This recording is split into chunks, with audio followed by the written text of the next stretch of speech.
আসসালামু আলাইকুম। আজকে আমরা যে রেসিপিটা শেয়ার করছি সেটা হচ্ছে ভাইরাল দুবাই চকলেট। দেখা যাচ্ছে খুবই মজার এবং খুবই টেস্টি এই চকলেটটা। ফার্স্টে আমরা নিয়ে নিচ্ছি হোয়াইট চকলেট মেল্ট করে, এবং এই চকলেটটাকে আমরা দুইটা কালার করে নিচ্ছি, ইয়েলো আর গ্রিন। তো এই দুইটা চকলেটই আমরা এইভাবে মোল্ডের ভিতরে ছড়িয়ে দিচ্ছি।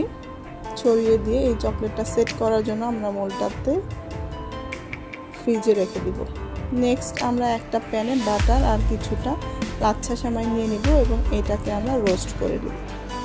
রোস্ট করে নিলে সেমাইয়ের কালারটা কিছুটা চেঞ্জ হয়ে যাবে এবং দেখতে এবং ফ্লেভারটা খুবই মজার হবে।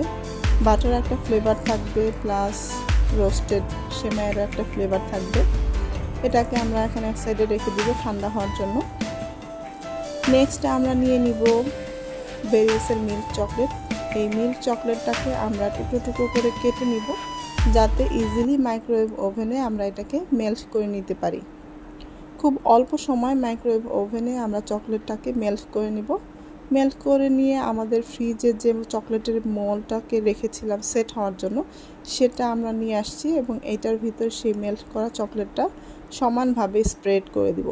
সমানভাবে স্প্রেড করে জাস্ট একটা লেয়ার দিব, আর এক্সেস যে চকলেটটা থাকবে সেটাকে ফেলে দেওয়ার জন্য আমরা এই মোলটাকে জাস্ট উল্টো করে ধরলেই এক্সেস যে চকলেটটা আছে সেটা অপর পাশে পড়ে যাবে। পড়ে গেলে আমরা এই চকলেটের মোলটাকে আবার সেট হওয়ার জন্য ফ্রিজে রেখে দেব। ফ্রিজে রেখে দিয়ে আমরা নেক্সট যে কাজটা করব, যেটা আমাদের মেইন ইনগ্রেডিয়েন্টস এই চকলেটের, সেটা হচ্ছে পেস্তাশিও বাটার। এই পেস্তাশিও বাটারের রেসিপি আমি আরেকদিন শেয়ার করব। পেস্তাশিও বাটারের সাথে আমাদের সেই রোস্টেড সেমাইটা আমরা এখন মিক্স করে নিব। এখানে রোস্টেড সেমাই, তার সাথে সুন্দর একটা বাটারের ফ্লেভার, তার সাথে হচ্ছে পেস্তাশিও বাটারের ফ্লেভার, সব কিছু মিলে এই মিশ্রণটা খেতে এত মজা যে আমি নিজে টেস্ট করেছি, অনেক মজা। আর আমি একা একাই অনেকখানি খেয়ে ফেলছিলাম, এত মজা ছিল এই মিশ্রণটা। নেক্সট আমরা যেটা করব, যে ফ্রিজ থেকে সেই মোলটা আবার নিয়ে এসে একটা চকলেটের যে লেয়ার দেওয়া হয়েছিল তার ওপরে মিডল লেয়ারে আমরা এই মিশ্রণটা দিব। এই মিশ্রণটা যত বেশি মোটা করে দেওয়া যাবে চকলেটের টেস্টটা তত গুণ বেশি বেড়ে যাবে। তো স্বাভাবিকভাবে আমরা এই মিশ্রণটাকে একদম সমানভাবে সুন্দর করে মাঝখানে দিয়ে দিব, সমানভাবে যাতে স্প্রেড করে এবং প্রতি বাইটে বাইটে যাতে এই লেয়ারটা বোঝা যায়। তো আমরা লেয়ারটাকে সমানভাবে স্প্রেড করে দিচ্ছি। সমানভাবে স্প্রেড করে দেওয়া হয়ে গেলেই আমরা এর উপরে যে মিল্ক চকলেটের যে মেল্ট করে রেখেছিলাম সেটাকে আবার আরেকটা লেয়ার দিচ্ছি।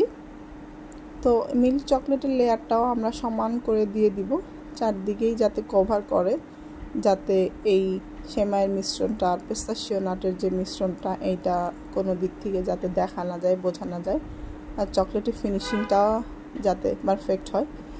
তো মিল্ক চকলেটটাও আমরা সমানভাবে স্প্রেড করে দিচ্ছি।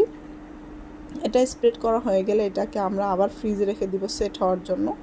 মিল্ক চকলেট এই জন্য এটা সেট হতে একটু বেশি টাইম লাগে, ডার্ক চকলেট খুব ইজিলি সেট হয়ে যায়। তো এটা সেট হয়ে গেলে আমরা এটাকে আনমোল্ড করার জন্য আবার ফ্রিজ থেকে বের করে নিয়ে আসব। এখন আমরা বের করে নিয়ে আসলাম। এখন দেখতে পাচ্ছেন কি সুন্দর চকলেটটা সেট হয়ে গেছে। এখন ভেঙে দেখাচ্ছি মিডল লেয়ারটা, খুবই সুন্দর লাগছে দেখতে। আর এটা খেতে যে কি মজা, না বানাইলে বোঝা